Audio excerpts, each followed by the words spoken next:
followed the inauguration of an 18-member committee by the Minister of Defense, General Christopher Musa, tasked with reclaimed ungoverned spaces for economic viability and repositioning. The Nigerian Legion Corps of Commissioners and Veterans. A statement today by the Ministry's Deputy Director of Information, Endelin Chukwu, on behalf of the Director of Information and Public Relations, said the committee was inaugurated at the Ministry of Defense Headquarters, Abuja, with the minister represented by the Permanent Secretary, Richard Felangwa. Speaking at the event, Musa said that the deployment of veterans into ungoverned spaces would complement ongoing military operations by bringing experienced personnel into local security and development efforts, particularly in areas where state presence remains weak. The initiative, according to the minister, reflects a strategic shift from an over-reliance on military defensives to a more inclusive and sustainable approach to security that tackles the socio-economic drivers of insecurity. Musa stressed that the initiative was part of the federal government's commitment to ensuring that veterans who served the country with honor are empowered to live productive life after retirement while still distributing to national stability. In Oyo State, the chairman of the Nigerian Union of Journalists, Oyo State Council, Akim Abbas, has said that artificial intelligence can only replace journalists without updated digital skills. Abbas said this in Ibadan at a 2-day AI training organized by the State Council in collaboration with the American Open University in Nigeria. Reports had that the training is entitled Empowering Journalists with Artificial Intelligence for Ethical, Innovative and Future-Ready Journalism. He said that with AI competence, journalists could become media consultants offering data analysis, content strategy and communication advisory services to government institutions and the private sectors. The NUJ chairman noted that the training was not for charity but capacity building and urged the participants to move from routine reporting to analytical and solution-oriented journalism. He called on journalists to interrogate data, interpret policies and enlighten citizens in ways that strengthen democracy and accountability. Meanwhile, the Oyo State Commissioner for Information, Prince Dotun Oyelade, described the emergence of AI as a good development. He also commended the new Oyo NUJ executive for organizing the training in less than 2 months of assuming office. In Lagos State, community leaders and displaced residents today converged on the Ikeja underbridge area of Lagos to protest the ongoing demolitions and alleged forced eviction in waterfront and low-income communities, including Makoko, Owode Oniri and Oworonshoki. The protesters accused the Lagos State government of carrying out demolitions without adequate notice, compensation or resettlement plans for affected residents. Report says the demolators occupied strategic sections of the underbridge, drawing the attention of the commuters and motorists plying the busy Ikeja access. They were seen carrying banners and placards with bold inscriptions such as "Stop Forced Evictions Now," "Makoko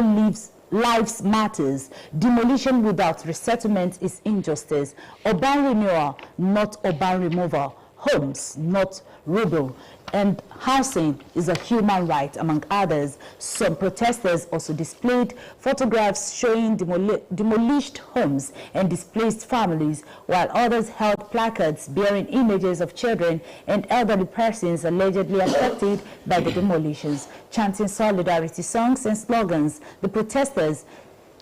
repeatedly called on Governor Babajide Sanwo-Olu to halt further demolitions and engage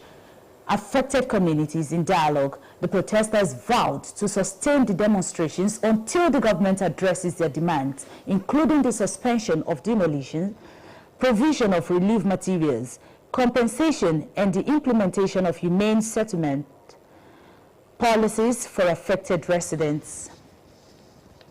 And now to education matters. The wife of the Anambra State Governor, Dr. Yonyi Solido, has commended the state teachers for winning bid at the National Teachers Summit held in Abuja during the event organized by the Office of the Wife of the President in collaboration with the Federal Ministry of Education. A teacher, Chokube Ifetike of the Government Technical College Onitsha, win the first of its kind award in the country, going home with 25 million naira prize. Soludo, who is also the founder of the Healthy Living with Nyonye Soludo, said the honor goes beyond just an academic exercise, but a result of deliberate ambition driven by sincere will and sustainable government visions. The Anambra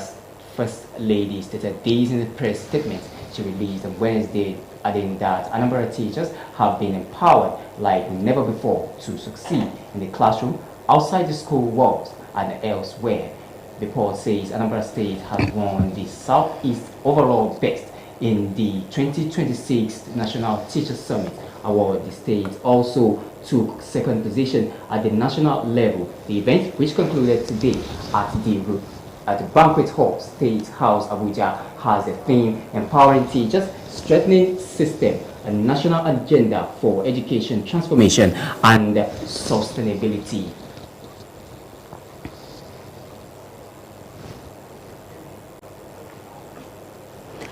Accolades have continued to throw the infrastructural development projects being carried out by the Kwara State Governor Abdurrahman Abdulrazak. A cross-section of respondents who gave the accolades described the projects as a boost to the status of the state. Staff reporter Fatima Rashid completes the story. Her report is presented from us. From inception in 2019, Kwara State Governor Abdurrahman Abdulrazak embarked on several developmental projects to the delight of residents. From his first time in office, the governor constructed the Ilorin Innovation Hub, the Ilorin Visual Arts Centers, and General Tunde Idiagbon Bridge, among others. The state continued to receive prompt attention in terms of infrastructural development. The second administration of Governor Abdulrazak has also witnessed the ongoing construction of the Ilorin International Conference Center, Revenue House, Court House, among other key projects. A drive through Amadu Bello Way, the Kwara Hotel, which sits beautifully and edifies, upgraded by the current administration, while the government house gate also wears a neon look. The administration has also constructed over 200 kilometers of road across the 16 local government areas of the state.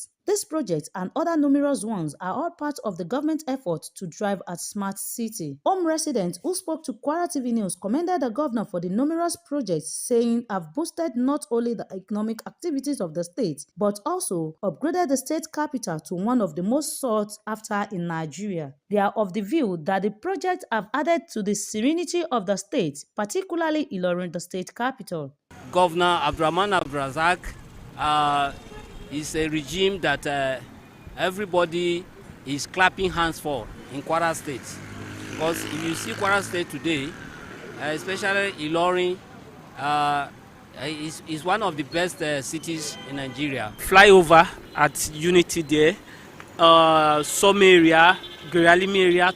all around Ilorin, I can see. In fact, I'm coming from a place around there, and I can see a lot of beautiful places here. I traveled, and when I go back, I really say, yeah, the government is really doing a good job. See the situation of this, you can look around, you can see that things are not the same way we used to have it before. Everywhere is now looking like a normal town. Some other residents, however, appeal to the state government to allow dividends of democracy reach the nooks and crannies of the state. There are other areas they can improve on. There are some streets that I know they are already tying, that they are doing within the street, within Ilorin, but they can extend it to other rural areas also to make everywhere more beautiful and more accessible. Everything changed for good. The road and the environment, everything just changed for good. We plead for government to do that road for us. From all indication, the administration has so far embarked on key projects that continue to have direct bearing on the lives of the citizens. Thank you for staying with us on Kwara TV News tonight. We'll go on a short time out, and when we return, Kwara TV News continues. Please stay.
Thank you for staying with us on Kwara TV News. So now moving on to security matters, the Inspector General of Police, IGP Kayode Egbetokun, has said that access to affordable housing is critical to improving the welfare, morale, and productivity of officers of the Nigerian police force. The IGP said providing sustainable and affordable housing for police personnel remains a priority under his leadership, noting that officers who are assured of decent living conditions are better motivated to carry out their constitutional duties.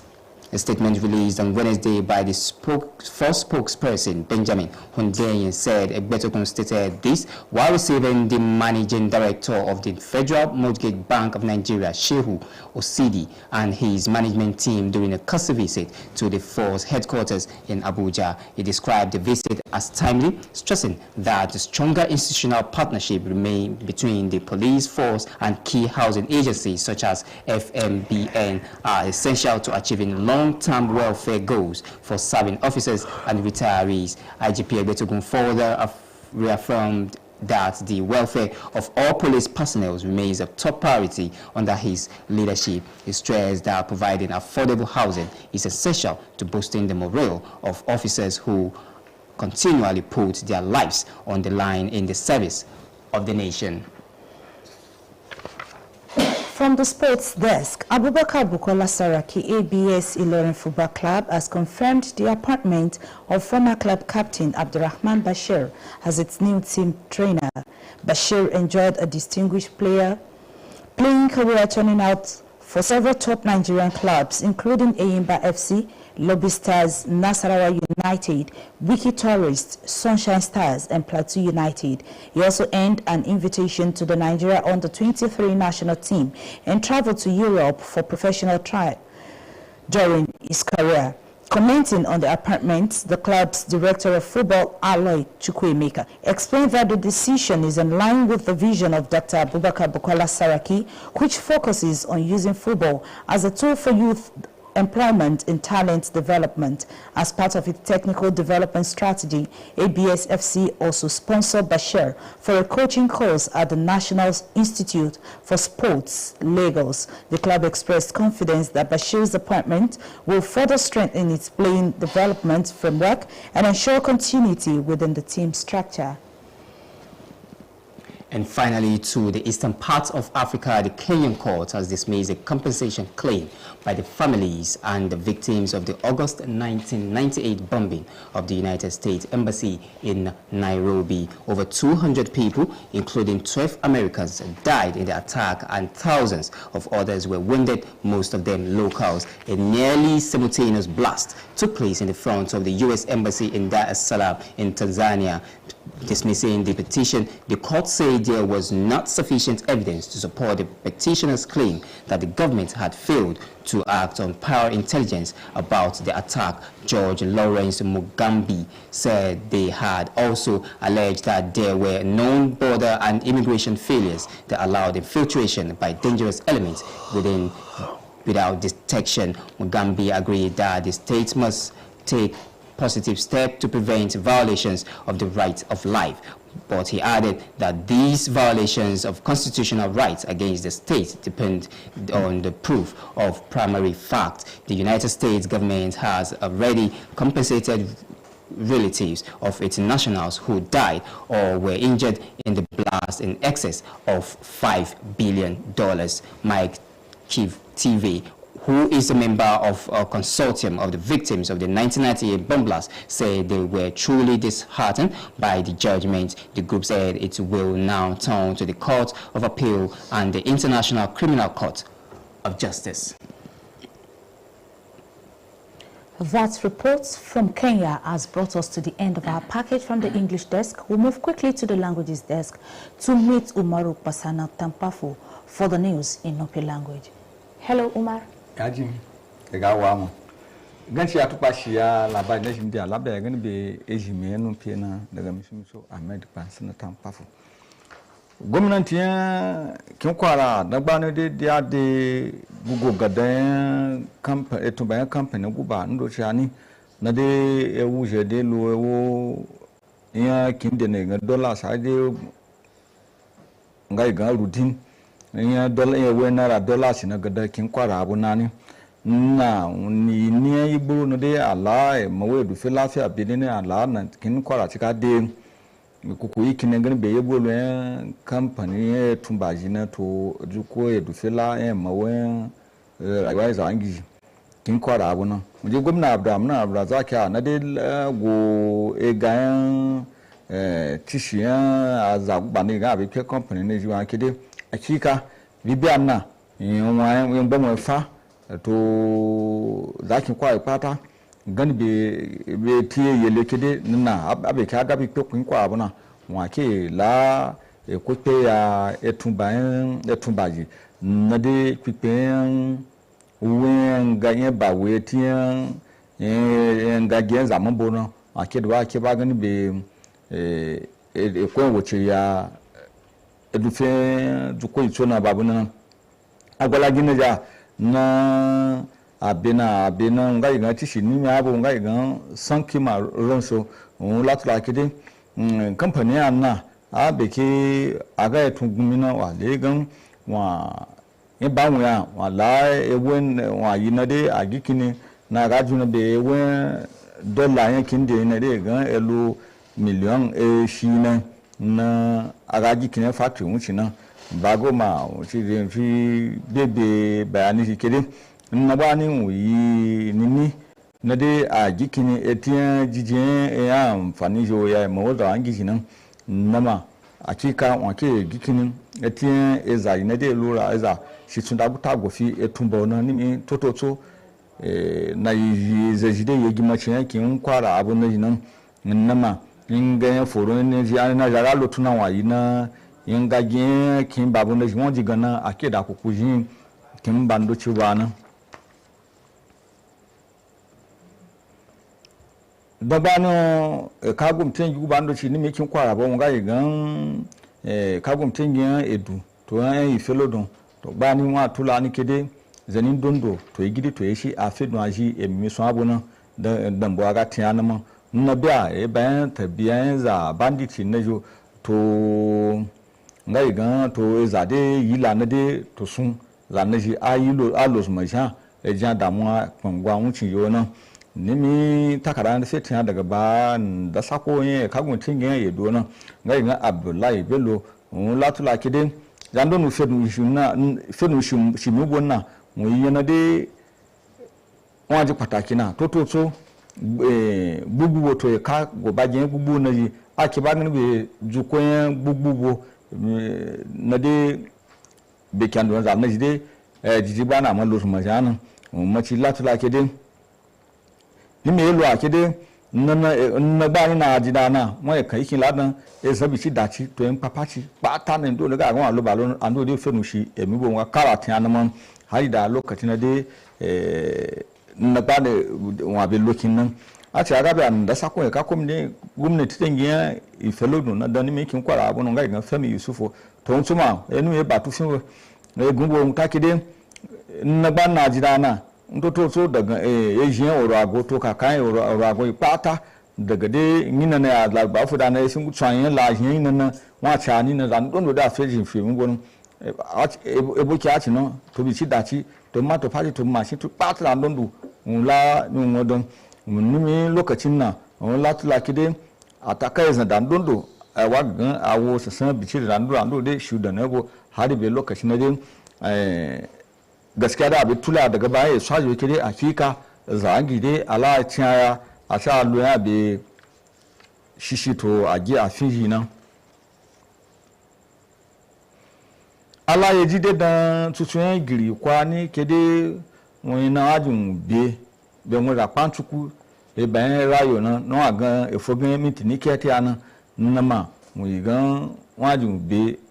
etin za ni yube lafiya na kuma anu de uzo ndochi na mime labari no egi labari ya wa dauda na de baza gan be za ki ko ide ni lo ya bune edu tan kin kwara won latula kede tutun giri kuna e ba ye jode wa dun be ba na sa de gan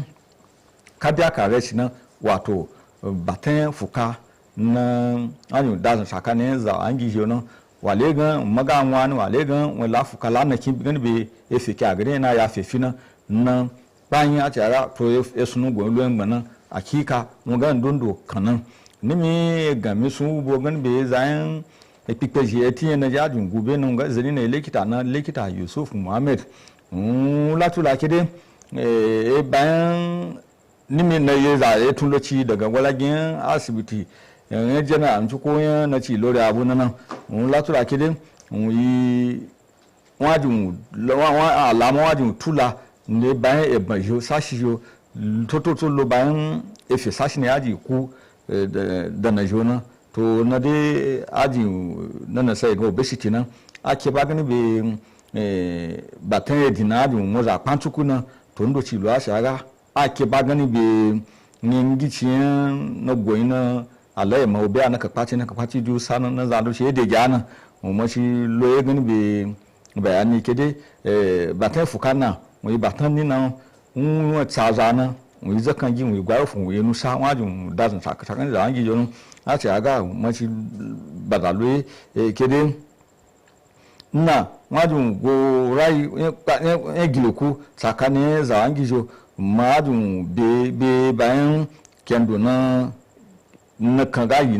na wa de pikpeswa be jwana ko ga tura kai ya da zakan je ara pegan batan da biyanan bago mujin lekita na ciman lo gani be shawraye lo bayan za an gi kidin abeke ranan galle alamai etiken do nan batan na jaju da sakan za an gi no daga mafai be no adada da laptop adada da zan lo bayan za an ki peji kuma asibiti ya yana ji daga goyin ajin amfani gani be ina maci wa gani be za an gi kidin a ta finu borwon no mai bai licina amma sa jin ejon so lotun na kansaji aga jikina ma giyan gici ne daga goyin yara ya lai ma ubeyin na mudani mi na jide goyin ya rayi nan egwadu ga mo gbani egwadu e ga wa mo gbani de mu yena de da na elu gani be kendo na mulki yan gwamna Abdulrazak de elu gani be kakan etu den me yake kwara abun nan kama ya zando shi ne dai ba za gani be gwalagi labari na Allah ya ji dai dan sashin ya tun na shi bani nuwa sagi to ya mawa da lafiya dai ya jini lura mu ne do ta yankin kwaro to nan ni labari na ba Fatima Rashid na cinlelo labari nana mun latula ki dai tun a 2019 na dai mulki yan gwamna Abdulrazak dai guta e sauna mude nimi alikoli ubo kede unge basoko wa lwe gani be sashiyan tunjide kaka ina de ala latu de bia kin state abunana gola gindondo kaka ina umachi bagoma mugama zuni unchi na wa gutayen ya gune ma fayo na ngu lwe gani be sashiyan innovation hub na asa aka visual art center ake ba gun be pandan tin ga tunde da gun bridge ne nimi as don do shi lo asa aka na ba ni o ga le mi ba we ga le wa le gun e sa ja lo kin kwa e tin ilori abu ne do tan kin kwa na de u be ga den su ba ti ko ba ti su ba ti ya gun ro na ka mu shi gun ke de gun be shi bi ti la shi yo ro shi be na de ni we go mu gan tutien ba de ga Ilorin International Conference Center no to revenue house no ake ba ni be court house to ndo chi ma na ba ni e tu de lo be ni sa ma bu ya no ate aga da ni mi ezna ga na ezna na da daga engineer daga engineer do ya na do ko mi gwamnati na wale ga to ko ti ba ni kwa ko ta da ya ba mu dan ni e tu na ji mu ni ko do ga ni be na ake ba gani be dijen emi je gine gan para hotel na ba ni nja esagide lago konwa ci be na daga pato daga ma gwalin gwakayan mulki ya gwamna Abdulrazak a shi aga be to sashi na yoto lokaci ago yizo ishi tun ya bunnan tun ya zo ni me labai na wan e bayan ken no lokaci na amma ni me sashi ne da shi ne ba la gani be e ka gola gin labari na Allah tula kede na gawa ma de sauran na e maulabi a zangi na to filafiya to cicile nan ne sage kin kwara nan amma na goyin gana gan ngaji kini ni me yaji ne lori aboko ne yedo tan kin kwanu mun ji kokari na dai sashi ya tuna to sage na jide e kagum tingi ne dai fi kin kwara abuna tongwan dondo adiba ko kan mulki ito gani be do jini me kin kwara abuna dagwano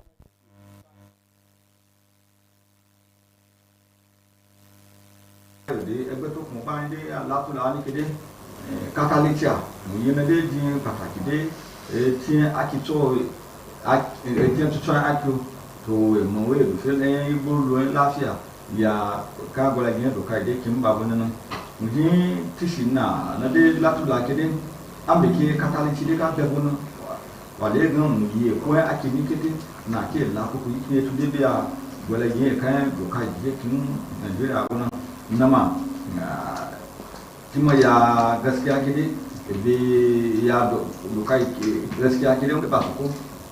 a di kokari nde a tile lo nde ala e milefi ati atukon gandodo e bode e mo we fe la fi o ya to ko tune to ayi na kakara na tiya na titiya na ga gan ala ba fo ni fi wa ko na e ba da mi sun e gan zedina gogan gola gen dokai tiya na Benjamin udahi mu latula kede egbenjin tishi egbe tokwa na ta kede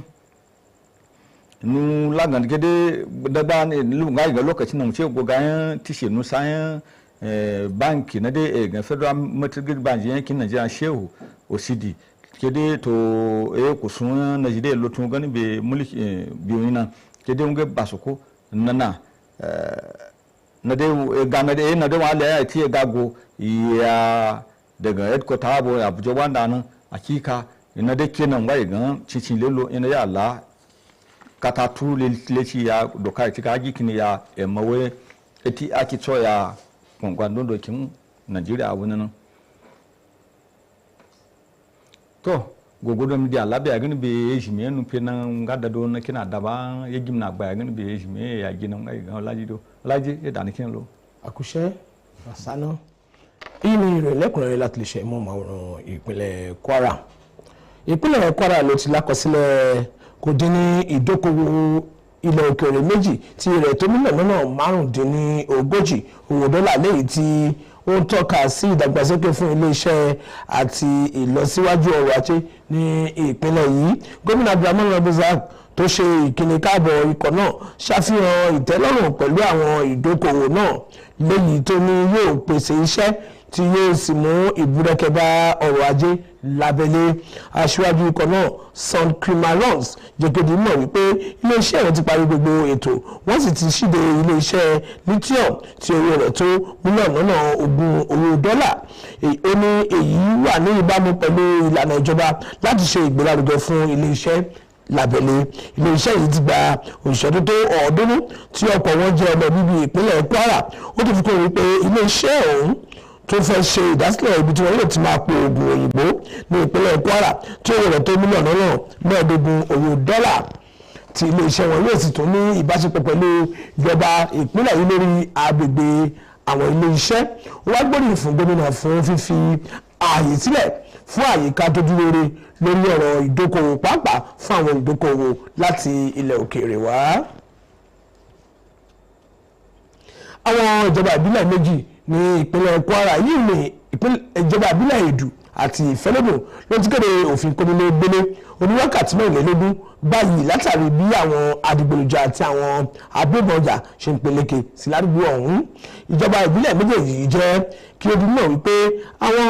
gbé òfin kò sí ìrìn kiri lágbègbè náà lójúnà àti ṣe àtìlẹ́yìn fún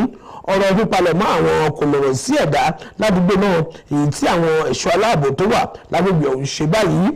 Nínú àtijáde kan gba ti ọ̀dọ̀ alága ìjọba ìbílẹ̀ Ẹ̀dù Abdullahi Bello òfin kónílé-gbélé yìí ni yóò wáyé lágbègbè gbùgbù tó fi mọ́ ọjà àgbáyé tó gbajúgbajà ní ti gbùgbù gẹ́gẹ́ bí ó ti wí kò ní sí lọ bíbọ̀ ènìyàn àti ti ọkọ̀ láwọn agbègbè yìí lásìkò ètò kónílé-gbélé yìí. Ó ní ìpinnu yìí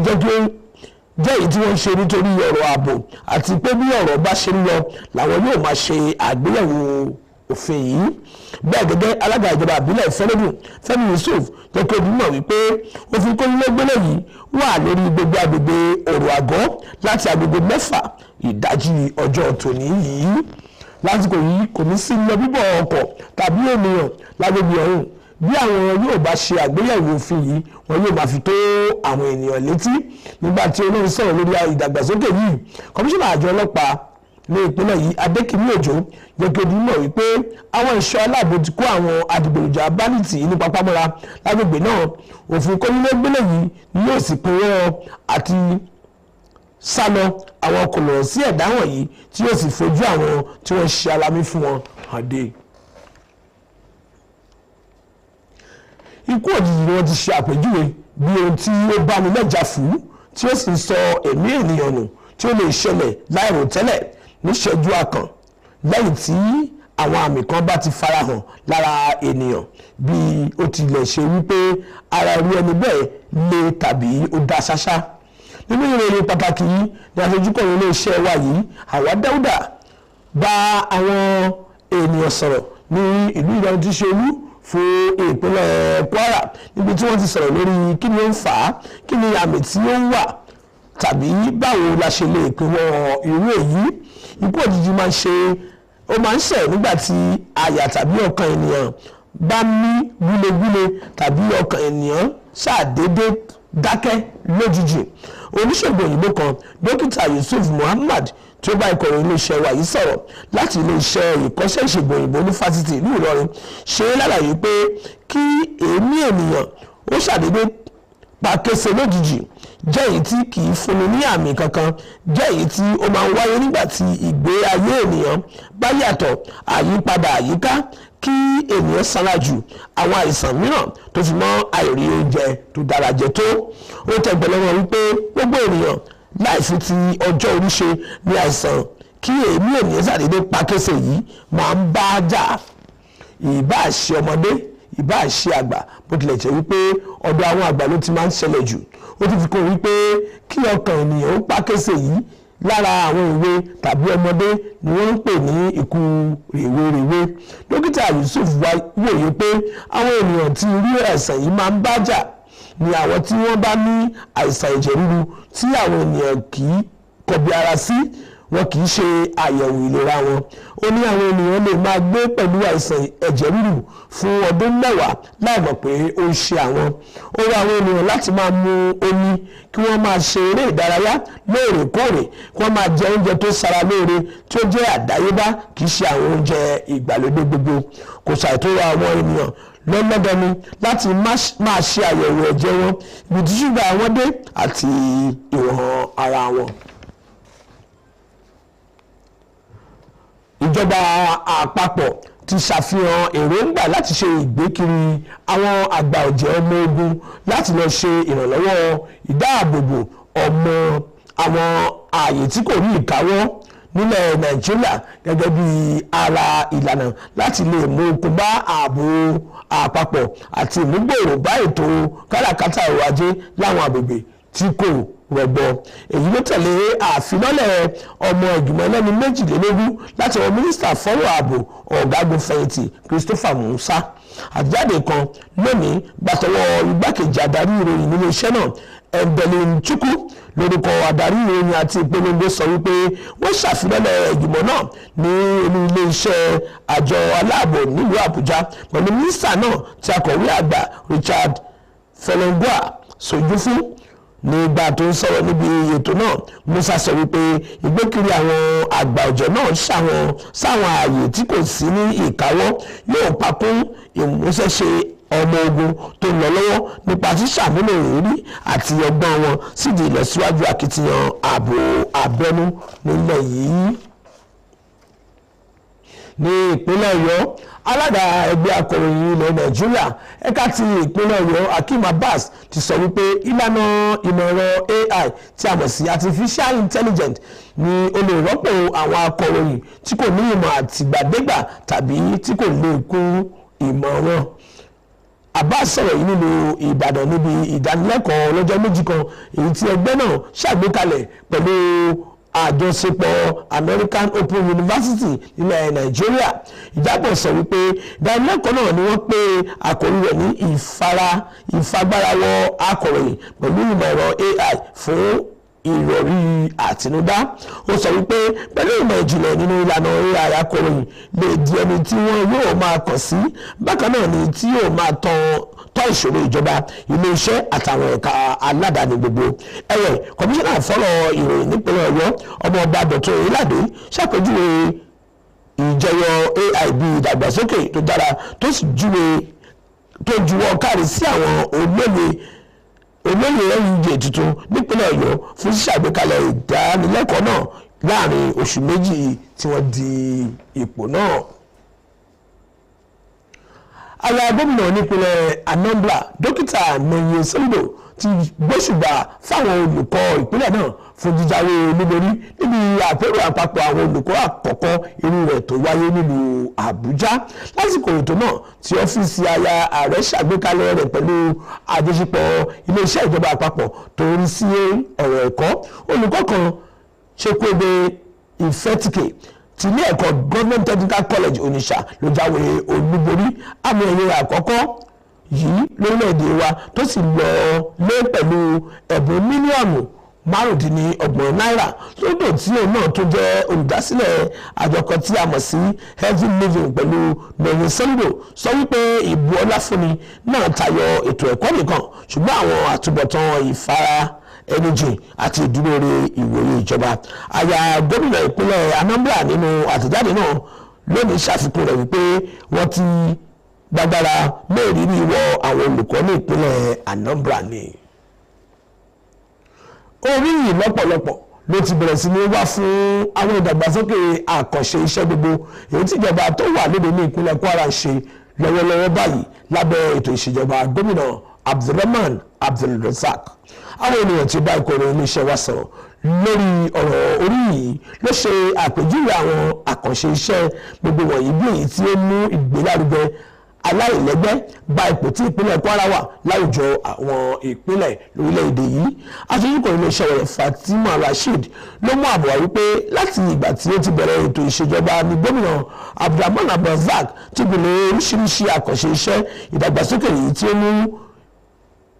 irú àwọn ènìyàn dùn délú ní ìpínlẹ̀ yìí. Láti sáà àkọ́kọ́ rẹ̀ lórí àpèrè ní gómìnà ti gbìnlẹ̀ àwọn iṣẹ́ bíi Innovation Hub nílùú Ìlọrin, Visual Art Center,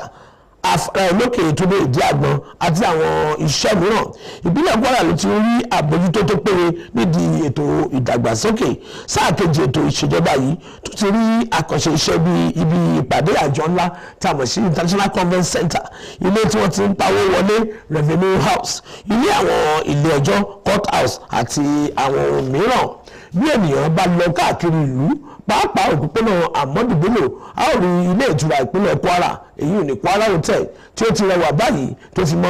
géètì ilé ìjọba tó gbé àwọ̀ tuntun wọ̀. Ó lé ní ojú ọ̀nà kìlómítà lọ́nà igba tí ìjọba yìí ti ṣe káàkiri tìbútòrò ìjọba àbílẹ̀ mẹ́rẹ̀ẹ̀rìndínlógún tó wà ní ìpínlẹ̀ Kwara. Àwọn àkànṣe iṣẹ́ wọ̀nyí àti àwọn òmíràn ní ìjọba tó wà lóde yìí ń ṣe láti jẹ́ kí ìlú di ọ̀tun. Àwọn olùgbé ìlú kan tí ó bá ikọ̀ iléeṣẹ́ wa yìí sọ̀rọ̀ ló gbóríyìn fún gómìnà látàrí àwọn àkànṣe iṣẹ́ wọ̀nyí. Wọ́n ní àwọn iṣẹ́ wọ̀nyí ti mú ìgbéga bá ètò ọrọ̀ ajé ní ìpínlẹ̀ yìí àti gbé ní ìpínlẹ̀ yìí ti di ibi tí àwọn ènìyàn sáwá báyìí lórílẹ̀‐èdè Nàìjíríà. Ó ti mú ẹwà bá ìpínlẹ̀ Kwara. Àwọn mìíràn tún wá lọ ìjọba ìpínlẹ̀ yìí láti jẹ́ kí èrè jẹ́ ìjọba àwarawa dé gbogbo ìbò mẹ́rẹ̀ẹ̀rin ìpínlẹ̀ Kwara. Ọ̀gá àgbà ọlọ́pàá ilé wa Káyọ̀dé Ẹgbẹ́tókun ti sọ wípé nínú ìyọ̀ǹda sí ilégbèé tí kò gúnni lápá ló jẹ́ ọ̀pákùtẹ̀lẹ̀ sídìí ìmúgbòòrò bá ìgbáyégbádùn agbára àti ìṣọwọ́ṣiṣẹ́ àwọn òṣìṣẹ́ ọlọ́pàá ilẹ̀ Nàìjíríà. IGP sọ wípé pípèsè ilégbèé tó dúró re tí kò sí ìgúnnilápá rárá fáwọn òṣìṣẹ́ ọlọ́pàá ló sì jẹ́ àfojúsùn ìdarí òun pẹ̀lú ìtọ́ka wípé báwo òṣìṣẹ́ ọlọ́pàá bá rí ìdánilójú ìgbé ayé tó dára yóò ṣe kóríyá fún wọn láti lè ṣe ojúṣe wọn bó ti tọ́ àti bí ó ti yẹ. Àtẹ̀jáde kan lónìí bátọwọ́ agbẹnusọ àjọ náà Benjamin Hundeyin sọ wípé agbẹ́tòkú fọ̀rọ̀ yìí léde lásìkò tó ń gbàlejò adarí àgbà ilé ìfowópamọ́ àgbà mortgage tilẹ̀ Nàìjíríà Shehu Osini àtàwọn ikọ̀ rẹ̀ tó wá ṣe lẹ́ńbẹ̀ọ́ ní orúkọ àjọ ọlọ́pàá nílùú Àbújá. Ẹgbẹ́ tó kù ṣàtẹnumọ́ rẹ̀ wípé ìgbé ayé gbádùn àwọn ọlọ́pàá jẹ́ ohun tí ìṣèjọba òun tí ó múmú ní àyà wọn. Èyí ni òpin ìròyìn wa falẹ̀ tóní. Rufayat Abomire. Well done, Olajide Ibrahim and Umar Pasana for the translation to languages. And that Yoruba version of the bulletin has brought us to the end of today's package. We thank you most sincerely for your time. Pasana? To, Zunubi, Sokuji Soki Amuya, Edufilafia, Pongwando, the making work, Kwara to Nigeria Benu, a side large, as we follow, Sukwa Bubai, I made Pasana Tampafu. Olajide? Títí ọ̀la tí a mú akọ̀tún ìròyìn wa fún yín láti lè ṣe mú máwòrán ìpínlẹ̀ Kwara Olajide Ibrahim ló ti ròyìn ó dàárọ̀ ká sọ̀rọ̀ kájíláyọ̀ àtàláfíà. Thank you for joining us on Kwara Television News tonight, reaching you live from Kwara State Television Authority at Yakuba, in the Kwara State capital. Join us tomorrow 8 a.m. for our flagship current affairs show, AM Drive, and 12 p.m., 5 p.m. and 8 p.m. for more updated bulletin. Until then, I am Zachariah Swagat. Thank you for watching. And I am Kafayat Ajadi. From all of us in Kwara TV, it's a bye-bye for now. Enjoy the rest of your night. Good evening.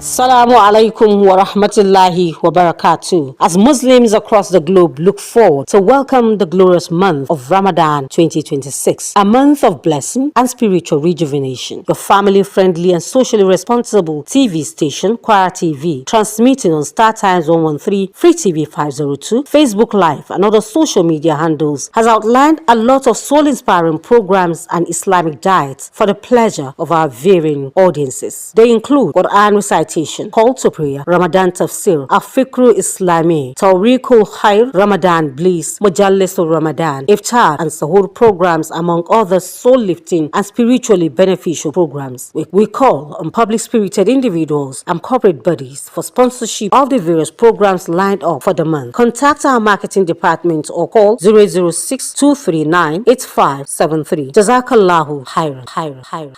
Salamu alaikum wa rahmatullah. Gbogbo mùsùlùmí iléeṣẹ́ alálùbáríkà tiwantiwa Kwara TV ló ń kí gbogbo wa òkú ti oṣù àwẹ̀ Ramadan tó wọlé dé. Oṣù àpọ́nlé, oṣù alálùbáríkà tọ́lọ́hun Allah ti ń fẹ́ ìkẹ́ fún tẹrú tọmọ. Èrèdí rẹ̀ rí o tí iléeṣẹ́ Kwara TV gẹ́gẹ́ bí ìṣe wa ṣe sí àlàkalẹ̀ àwọn ètò tó ń fa ẹ̀mí ẹni súnmọ́ Ọlọ́hun Allah pẹ̀lú àlékún ìmánì nínú ẹ̀sìn. Àwọn ètò bíi kíké alukur'an, ìrun pípé lásìkò rẹ̀, Ramadan Tafsir, Alfikirul Islami, Tawriqul Khair, Ramadan Bliss, Majalisul Ramadan. Àwọn ètò lásìkò ìsinu àti nígbà sàárì pẹ̀lú bẹ́ẹ̀ bẹ́ẹ̀ lọ. Iléeṣẹ́ Kwara TV ń rawọ́ ẹ̀bẹ̀ sí ọlọ́dọni lẹ́gbẹ́lẹ́gbẹ́ àti lájọlájọ láti wá ṣonígbọ̀wọ́ àwọn ètò yìí lóhun tó rọjú tí ò sì gúnni lápá. Kí ọ̀pọ̀ ìkẹ́ lè jẹ́ ti gbogbo wa lọ́pọ̀lọpọ̀ láyé yìí àti lọ́dọ̀ Ọlọ́hun Ọba Allah. Fún ìgbọ̀wọ́ tàbí àlàyé ẹ kàn sí ẹ̀ka káràkátà wa ní iléeṣẹ́ Kwara TV tó wà ní àpáta Yakuba nílùú Ìlọrin tàbí kẹ́ ẹ pè sórí 08062398573 08033937253 àti 080